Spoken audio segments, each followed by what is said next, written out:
put into play because this is our first time. We didn't completely understand it, but we do have things at different levels, but there is scoring for that.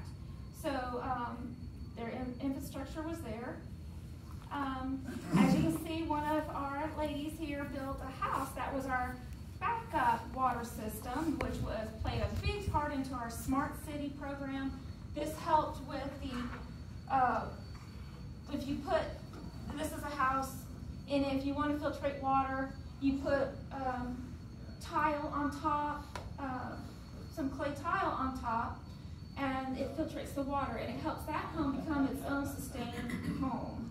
And it can have its own home, water-based system. It's a smart home, sustainable home. So she helped us build that. That helped us with a lot of points there on our thing. So part of our ED plan, which is the engineering design process plan, is you can play your own horn and still have fun. And as you can see, they're having fun. They had a lot of fun. They had their dog locked up because the dog was also wanting to have fun.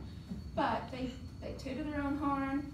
They designed a lot of stuff. They met every day at our house after school, either here at the library, at the school, somewhere. So they were in a good place doing this stuff because there is a lot to do with this. Here's our engineering.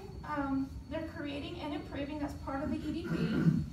And our engineers here are actually building and soldering our models because I didn't really trust the girls with the 500-degree solder. I was really scared of that.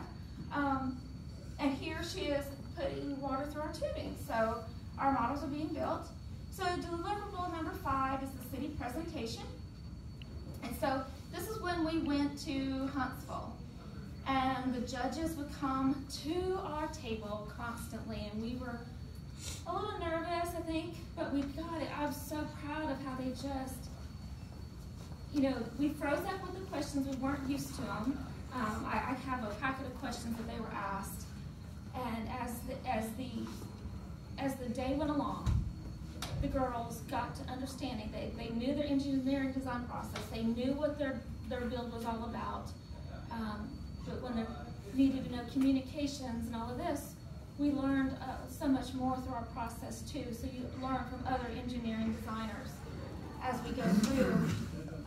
We talked to them about the desalination process, and they were amazed that we understood that and how that we got that, because that's a futuristic type water filtration system that's only used in the space station right now. I think it is used in Tampa Bay, but it's so costly and it is so time consuming that we just don't use it that often. If there is a disaster to our water and it becomes dirty, filtrated. So the girls explained that, the aesthetics, the geography. They explained how Italy is wrapped around the ocean bed, and we can get a whole lot of water from there if we built different desalination plants, but our main source is the Mediterranean Sea.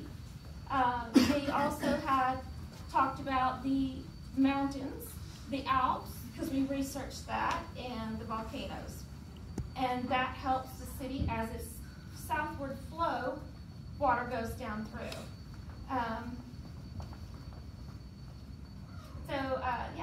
And then towards the middle of the day, the girls, I'm so proud of them, but they had to go down by themselves to another floor and present to a bunch of judges, NASA judges, all these judges by themselves, and they had their Roman costumes on, and I'm proud of them. So they did a great job, and they were comfortable with what they were doing. They knew their questions, and they'll talk about that in the process too.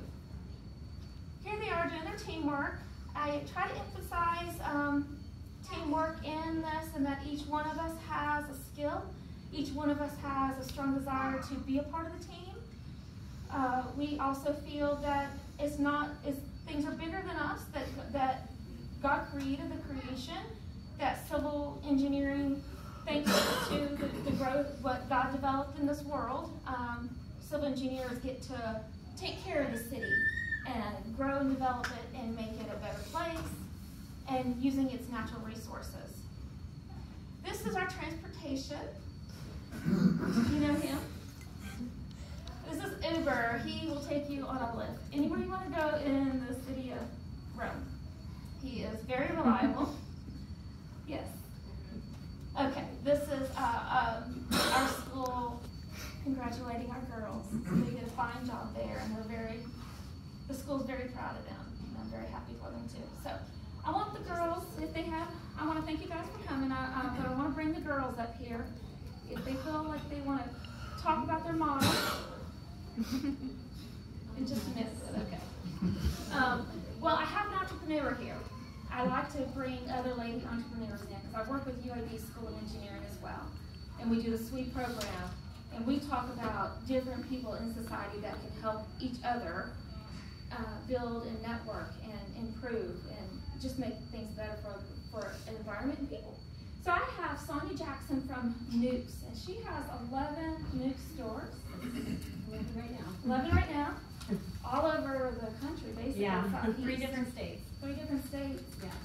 So I want her to be able to tell you a little bit how she began her college career, and how she got here and started her stores.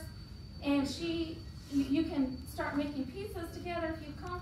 Yeah, that's fine. But okay, yeah, so we're going to make pizzas real quick. I can talk while they make their pizza if you want me to. You want to do that? Okay. It's fun to play with the dough. Yeah. Dough in all kinds of ways. Well, I'm Sonia Jackson. Hi, y'all. I want to say, first of all,